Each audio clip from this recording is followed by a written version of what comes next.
अल्हम्दुलिल्लाहि रब्बिल आलमीन वस्सलातु वस्सलामु अला सय्यदिल अंबियाइ वल मुरसलीन अम्मा बाद फ़अऊज़ु बिल्लाहि मिनश शैतानिर रजीम बिस्मिल्लाहिर रहमानिर रहीम।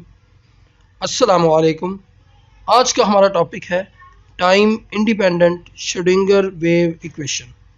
इस वेव इक्वेशन की हमें क्यों ज़रूरत पड़ी, इसकी बैकग्राउंड हिस्ट्री क्या है, इस इक्वेशन को डिराइव करने की वजह क्या है, आइए मुख्तसर सा जायज़ा लेते हैं। डी ब्रॉल ने एक हाइपोथेसिस बयान किया, एक मफरूज़ा बयान किया कि हर पार्टिकल के साथ एक वेव एसोसिएट होगी जिसको हम मैटर वेव्स कहते हैं।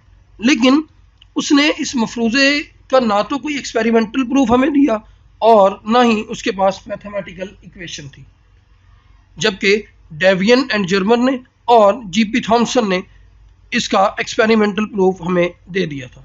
लेकिन 1956 में अरविंद श्रोडिंगर ने पहली दफ़ा उस मैटर वेव्स की इक्वेशन ऑफ मोशन यानी कि मैथमेटिकल इक्वेशन हमें डिराइव करके दी। उसने इन फॉलोइंग अजम्पशंस पर कुछ काम किया। इन अजम्पशंस को मानते हुए, ये कुछ अजम्पशंस को करते हुए उसने वो मैथमेटिकल इक्वेशन डिराइव की।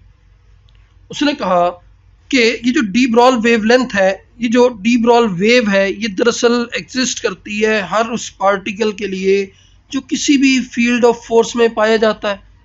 Field of force gravitational force भी हो सकती है और इलेक्ट्रिक फोर्स भी हो सकती है, इलेक्ट्रिक फील्ड ऑफ फोर्स भी हो सकती है, या मैग्नेटिक फील्ड ऑफ फोर्स भी हो सकती है। तो पोटेंशियल एनर्जी उसके पास वी होनी चाहिए।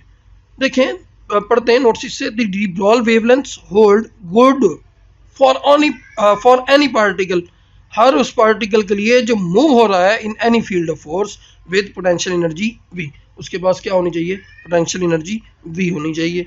The total energy E is given by the sum of kinetic and potential energy. तो टोटल एनर्जी क्या होती है?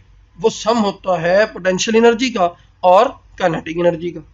इसको मैथमेटिकल हम कैसे लिखेंगे कि काइनेटिक एनर्जी होती है हाफ एम वी स्क्वेयर और पोटेंशियल एनर्जी होती है वी के बराबर। देखें, अगर काइनेटिक एनर्जी में हम एक एम मल्टीप्लाई करवा दें और एक एम डिवाइड करवा दें तो ऊपर बन जाएगा एम स्क्वेयर वी स्क्वेयर। जबकि आप जानते हैं कि लीनियर मोमेंटम पी किसके बराबर होता है? Product of mass and velocity. जबकि अगर इन दोनों का स्क्वेयर होगा तो वहां पर भी हम क्या ले लेंगे? स्क्वेयर। तो लिहाजा ये सेकंड स्टेप क्या बना? E is equal to P square over 2m plus V. इस v को उठा के उधर ले जाएं, यानी कि लेफ्ट हैंड साइड पर ले आए तो माइनस वी हो जाएगा। 2m इधर डिवाइड हो रहा है, उधर आके ये मल्टीप्लाई होगा और इज इक्वल टू p का स्क्वेयर बन जाएगा। आप स्क्वेयर को खत्म करके स्क्वेयर रूट ले लें। अब ये आपके पास मोमेंटम की वैल्यू आ गई है। Putting for D brawl wavelength. अब आप जानते हैं कि डी ब्रॉल की जो इक्वेशन थी वो क्या थी? p is equal to H over lambda. इधर से आप लेमडा निकाल लें तो लेमडा होता है is equal to H over P. तो p की वैल्यू पुट करें, ये देखें इसकी पावर ऊपर आके -1/2 हो जाएगी। ये है इक्वेशन 1। और इक्वेशन 1 से हमें पता चलता है कि जो लेमडा है वो इन्वर्सली प्रोपोर्शनल है पोटेंशियल एनर्जी की पावर 1/2 के। देखिए कैसे? 2m h कांस्टेंट है, Planck constant, 2m mass constant है।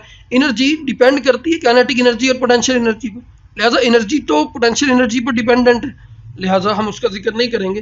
तो ओवरऑल बात क्या हुई कि lambda is inversely proportional to potential energy की पावर -1/2। सेकंड अजम्पशन उसकी ये थी कि वो जो उस पार्टिकल के साथ वेव एसोसिएट है, वेव जुड़ी हुई है, उसका वेव फंक्शन होना चाहिए।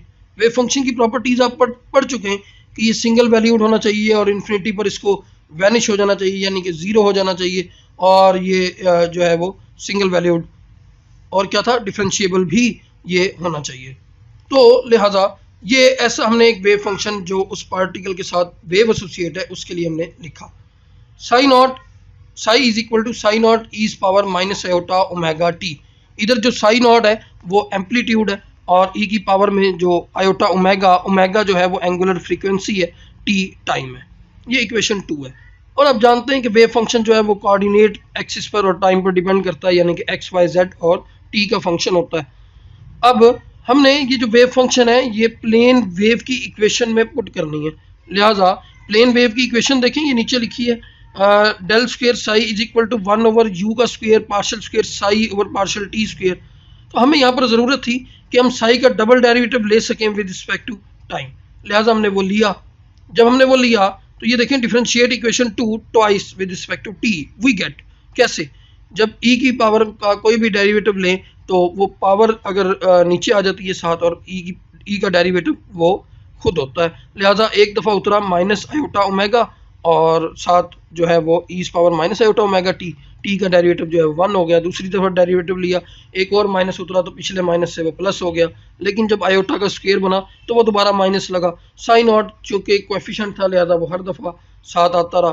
तो देखें ये बना psi partial square psi over partial T square is equal to minus omega का square psi nought e power minus iota omega t. तो ये psi nought e power minus iota omega t किसके बराबर है, ये दोबारा इक्वेशन 2 से साई के बराबर है। लिहाजा हमारे पास वैल्यूज आ गई हैं, तो इसको हम पुट कर देते हैं in the equation of plane wave. Plane wave की इक्वेशन में हमने del partial square psi over partial T square की वैल्यू पुट की, तो ये क्या बन गया, minus omega square psi over you का स्क्वायर।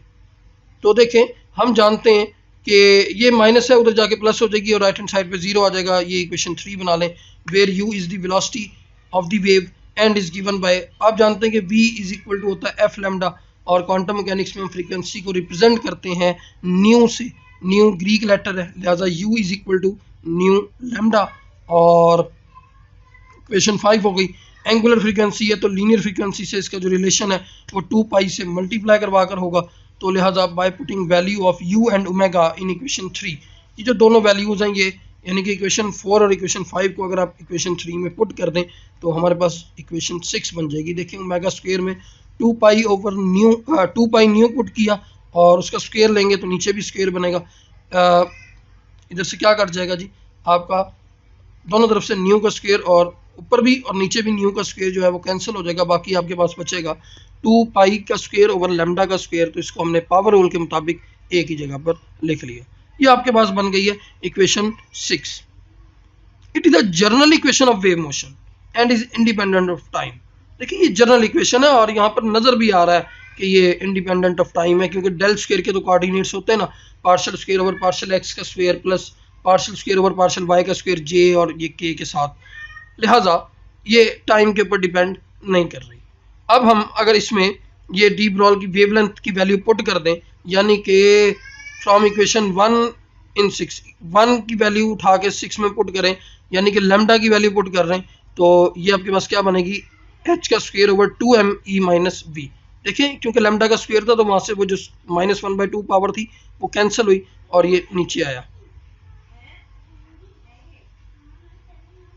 ये 2m अब ऊपर जाके जो है वो मल्टीप्लाई हो जाएगा और आपके पास जो है वो इक्वेशन 7 बनेगी कि 2m ओवर h कट का स्क्वायर।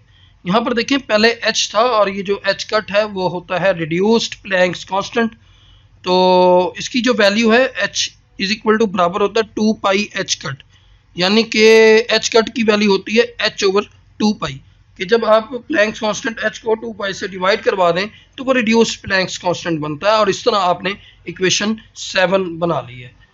अब स्पेशल केसेस हैं इसके कि अगर आपका पार्टिकल जो है वो फ्री हो, फ्री पार्टिकल से मुराद ये होता है कि कोई भी फील्ड ऑफ फोर्स के अंडर वो मूव ना कर रहा हो, तो मतलब ये होगा कि उसकी जो पोटेंशियल एनर्जी है वो क्या होगी, ज़ीरो होगी, यानी कि v ज़ीरो होगा। तो देखें इक्वेशन 7 में से अगर आप v को ज़ीरो कर दें तो बाकी जो इक्वेशन बनेगी वो आपके पास time independent Schrodinger wave equation होगी फॉर फ्री पार्टिकल, जबकि जो इक्वेशन 7 थी वो चूंकि किसी फील्ड ऑफ फोर्स में मूव कर रहा था, लिहाजा वो बाउंड पार्टिकल था, तो वो इक्वेशन 7 जो है वो बाउंड पार्टिकल है और बाउंड पार्टिकल के लिए इक्वेशन है, और इक्वेशन 8 जो है वो फ्री पार्टिकल के लिए इक्वेशन है। लिहाजा ये दोनों time independent Schrodinger wave equation है।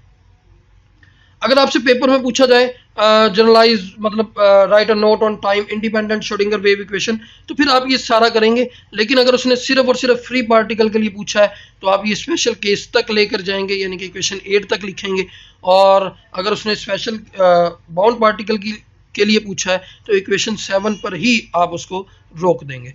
इसके बाद आप इस इक्वेशन 7 को, ये वाली जो इक्वेशन 7 है, इसको इस तरह भी लिख सकते हैं कि ये जो सेकंड टर्म में 2m ओवर एच कट का स्क्वायर है, आपने इसे ख़त्म करना है और नेगेटिव के साथ, तो आप नेगेटिव रेसिप्रोकल के साथ इसे मल्टीप्लाई करवा दें, तो ये क्या बन जाएगा, माइनस एच कट का square over 2m। Second equation देखें, फर्स्ट की ज़रूरत नहीं है, उसमें पहले मल्टीप्लाई करवाया, बाद में माइनस से मल्टीप्लाई करवाया, लिहाजा मैंने डायरेक्ट ही आपको बताया कि आप माइनस के रेसिप्रोकल के साथ उसे मल्टीप्लाई करवा दें, तो लिहाजा ये बनेगा।